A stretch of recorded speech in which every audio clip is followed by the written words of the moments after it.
मोइरांगदा INA headquarter निंखाइदोरबा लेबाक खारगा लेबा युमफम मदु करोड़ कया चंगने योट की मपांगन कल्लबा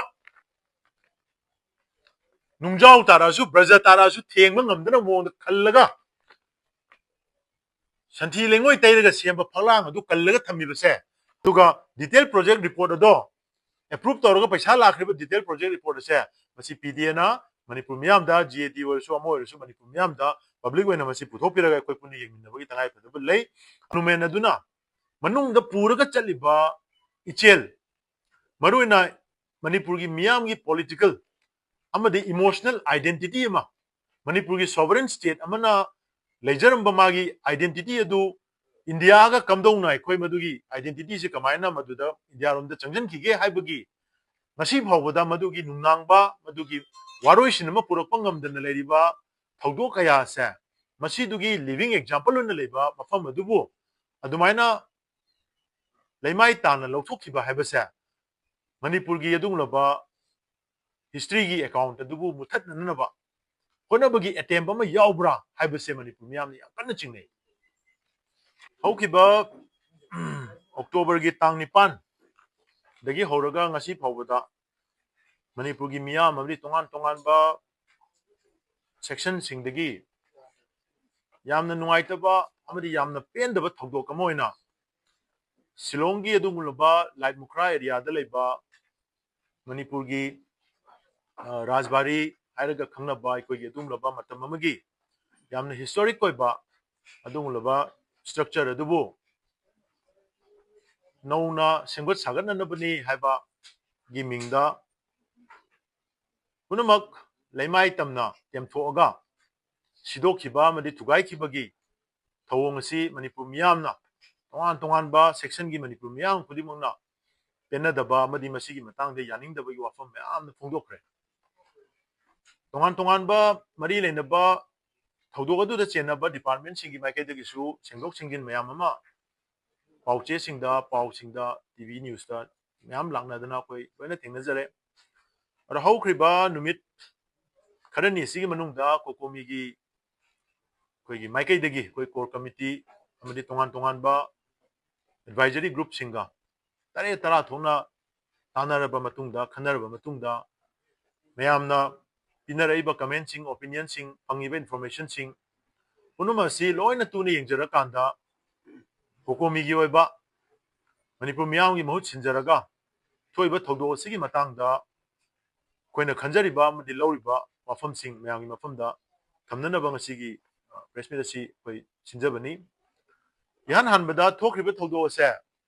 मसी ख्वाइदगी लाइबक थिबा अदुदि मसी मणिपुर की चाही लिसिंग कयागी पुवारीना सागोनरगा लाबा निंगतंबा लेबाक अमगा नौना सेमकपा इंडिया कोबा लेबाक अमगी मरकता लेनरकपा पुवारीगी तंककता लेनरखिबा मरी सिंगी ख्वाइदगी मरु ओइबा अमदी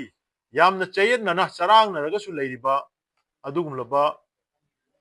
मणिपुर इंडिया की सरुक ओरकपगी तांकक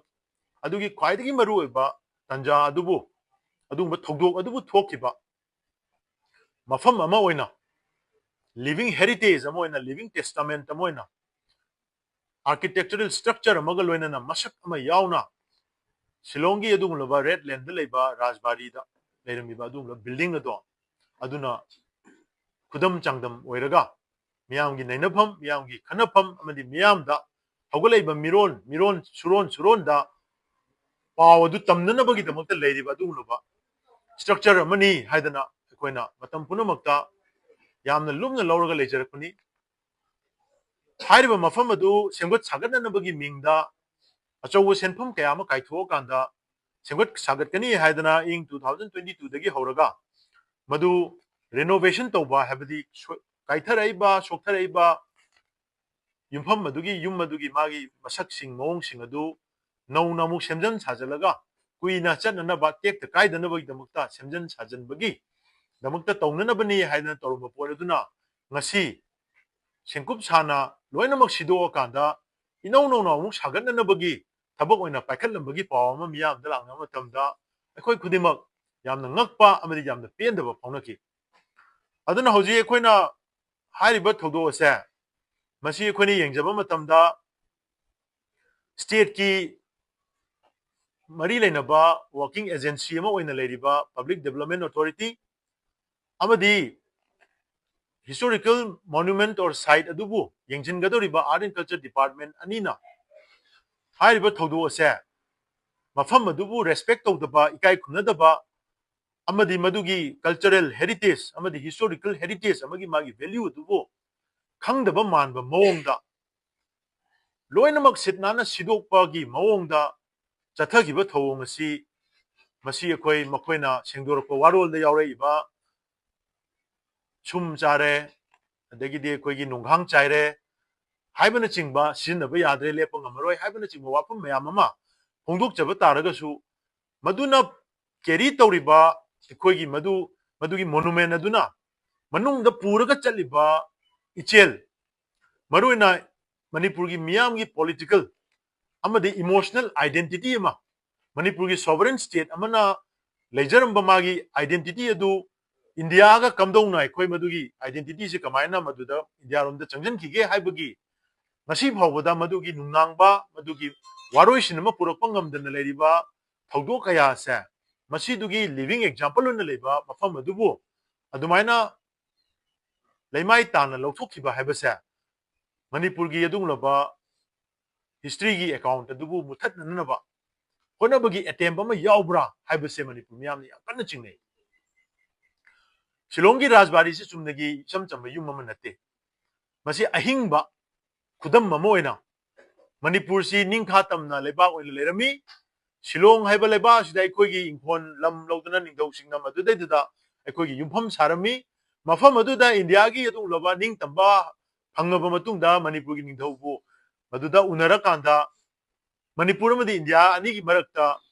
india gi manung channa manipur na lerakibagi thogdok sing mafam aduda thoki haiba wari single mayam se yumpham aduda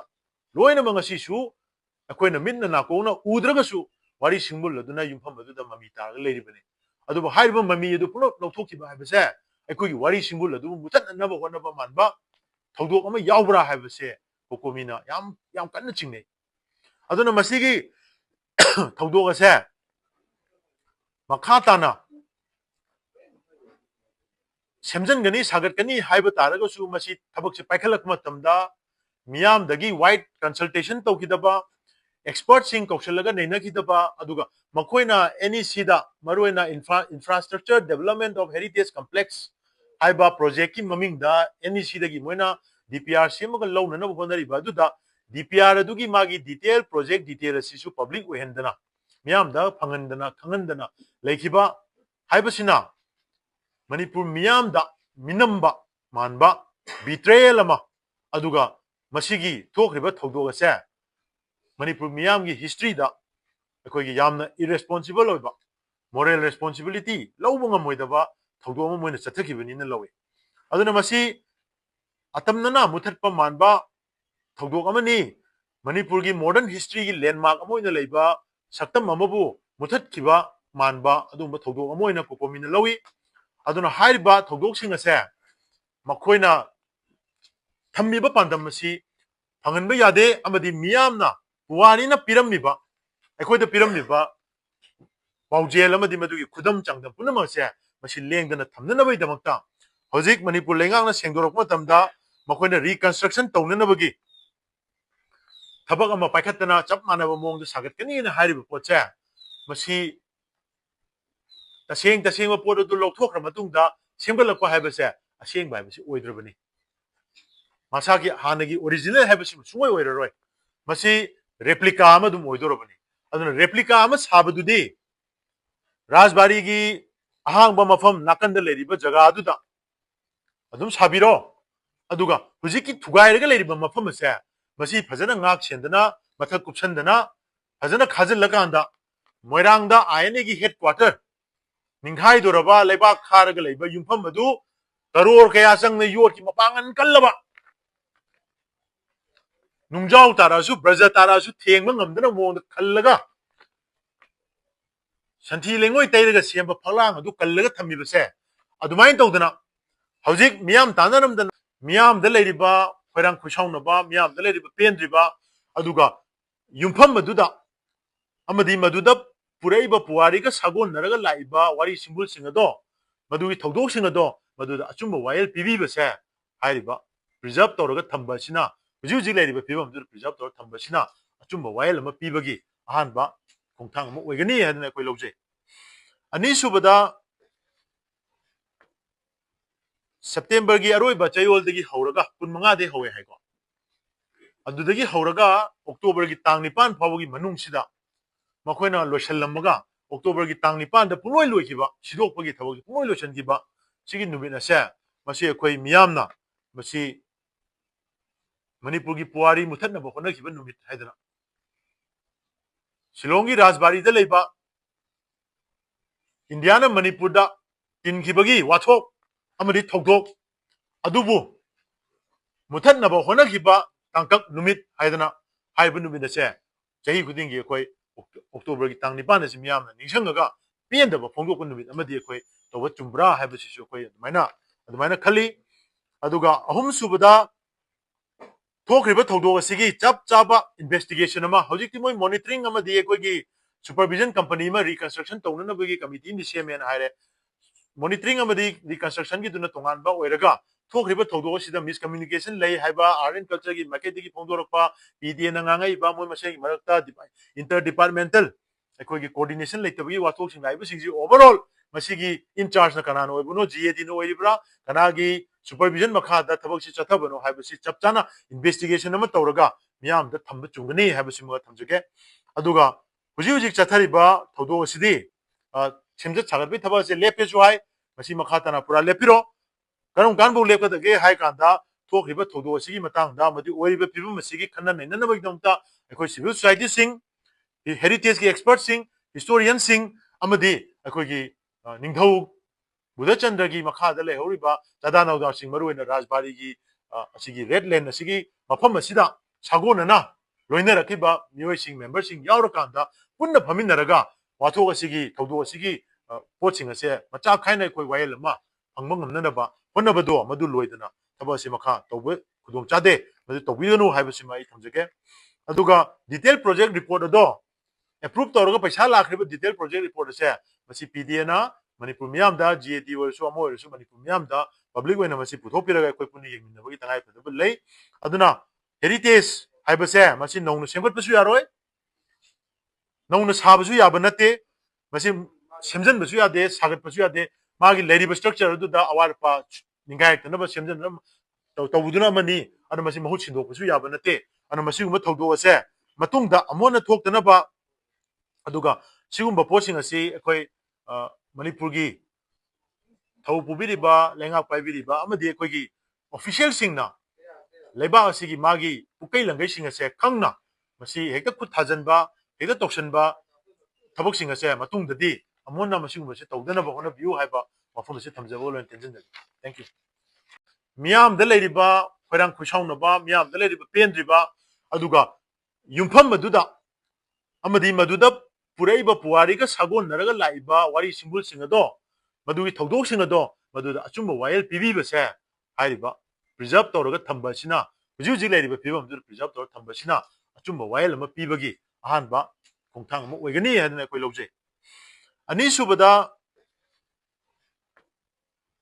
September की अरोइबा चयोलदगी हौरगा कुनमंगा दे हौवे हाइको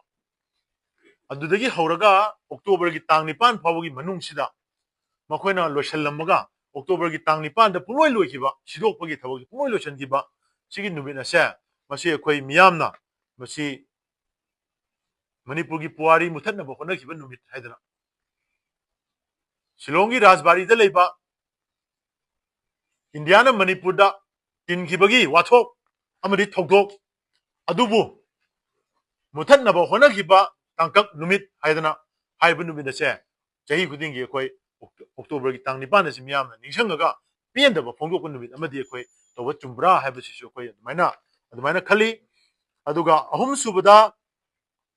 थोखरिबा थौदोक असिगी चप चाबा इन्वेस्टिगेशन अमा हौजिकति मोइ मॉनिटरिंग अमदी अखोइगी सुपरविजन कंपनी मा रिकंस्ट्रक्शन तौननबगी कमिटी नि सेमेन हाइरे मॉनिटरिंग अमदी रिकंस्ट्रक्शन की दुना तोंगानबा ओइरगा थोखरिबा थौदोक असिदा मिसकम्युनिकेशन लई हाइबा आर्ट एंड कल्चर की मार्केटिंग फोंदोरकपा पीडीएन नंगांगाइबा मोइ मसेगी मरकता इंटर डिपार्टमेंटल ꯑꯩꯈꯣꯏꯒꯤ ꯀꯣꯑꯣꯔꯗꯤꯅꯦꯁꯟ ꯂꯩꯇꯕꯒꯤ ꯋꯥꯊꯣꯛꯁꯤꯡ ꯂꯥꯛꯏꯕꯁꯤꯡꯁꯤ ꯑꯣꯚꯔꯑꯣꯜ ꯃꯁꯤꯒꯤ ꯏꯟꯆꯥꯔꯖꯅ ꯀꯅꯥꯅ ꯑꯣꯏꯕꯅꯣ GADꯅ ꯑꯣꯏꯔꯤꯕ꯭ꯔꯥ ꯀꯅꯥꯒꯤ ꯁꯨꯄꯔꯚꯤꯖꯟ ꯃꯈꯥꯗ ꯊꯕꯛꯁꯤ ꯆꯠꯊꯕꯅꯣ ꯍꯥꯏꯕꯁꯤ ꯆꯞ ꯆꯥꯅ ꯏꯟꯚꯦꯁꯇꯤꯒꯦꯁꯟ ꯑꯃ ꯇꯧꯔꯒ ꯃꯤꯌꯥꯝꯗ ꯊꯝꯕ ꯆꯨꯝꯒꯅꯤ ꯍꯥꯏꯕꯁꯤꯃ ꯊꯝꯖꯒꯦ ꯑꯗꯨꯒ ꯍꯧꯖꯤꯛ ꯆꯠꯊꯔꯤꯕ ꯊꯧꯗꯣꯛ ꯑꯁꯤꯗꯤ ꯁꯦꯝꯖꯠ ꯁꯥꯒꯠꯄꯒꯤ ꯊꯕꯛ ꯑꯁꯤ ꯂꯦꯞꯄꯦꯁꯨ ꯍꯥꯏ ꯃꯁꯤ ꯃꯈꯥ ꯇꯥꯅ ꯄꯨꯔꯥ ꯂꯦꯞꯄꯤꯔꯣ ꯀꯔꯝ ꯀꯥꯟꯐꯥꯎ ꯂꯦꯞꯀꯗꯒꯦ ꯍꯥꯏ ꯀꯥꯟꯗ ꯊꯣꯛꯈꯤꯕ ꯊꯧꯗꯣꯛ ꯑꯁꯤꯒꯤ ꯃꯇꯥꯡꯗ ꯑꯃꯗꯤ ꯑꯣꯏꯔꯤꯕ ꯐꯤꯕꯝ ꯑꯁꯤꯒꯤ ꯈꯟꯅ ꯅꯩꯅꯅꯕꯒꯤꯗꯃꯛꯇ ꯑꯩꯈꯣꯏ ꯁꯤꯚꯤꯜ ꯁꯣꯁꯥꯏꯇꯤꯁꯤꯡ ꯍꯦꯔꯤꯇꯦꯖꯀꯤ ꯑꯦꯛꯁꯄꯔꯠꯁꯤꯡ ꯍꯤꯁꯇꯣꯔꯤꯌꯟꯁꯤꯡ ꯑꯃꯗꯤ ꯑꯩꯈꯣꯏꯒꯤ ꯅꯤꯡꯊꯧ ꯕꯨꯙꯆꯟꯗ꯭ꯔꯒꯤ ꯃꯈꯥꯗ ꯂꯩꯍꯧꯔꯤꯕ ꯆꯥꯗꯥ ꯅꯧꯗꯥꯁꯤꯡ ꯃꯔꯨꯑꯣꯏꯅ ꯔꯥꯖꯕꯥꯔꯤꯒꯤ ꯑꯁꯤꯒꯤ ꯔꯦꯗ ꯂꯦꯟ ꯑꯁꯤꯒꯤ ꯃꯐꯝ ꯑꯁꯤꯗ ꯁꯥꯒꯣꯟꯅꯅ ꯂꯣꯏꯅꯔꯛꯈꯤꯕ ꯃꯤꯑꯣꯏꯁꯤꯡ ꯃꯦꯝꯕꯔꯁꯤꯡ ꯌꯥꯎꯔꯀꯥꯟꯗ ꯄꯨꯟꯅ ꯐꯝꯃꯤꯟꯅꯔꯒ ꯋꯥꯊꯣꯛ ꯑꯁꯤꯒꯤ ꯊꯧꯗꯣꯛ ꯑꯁꯤꯒꯤ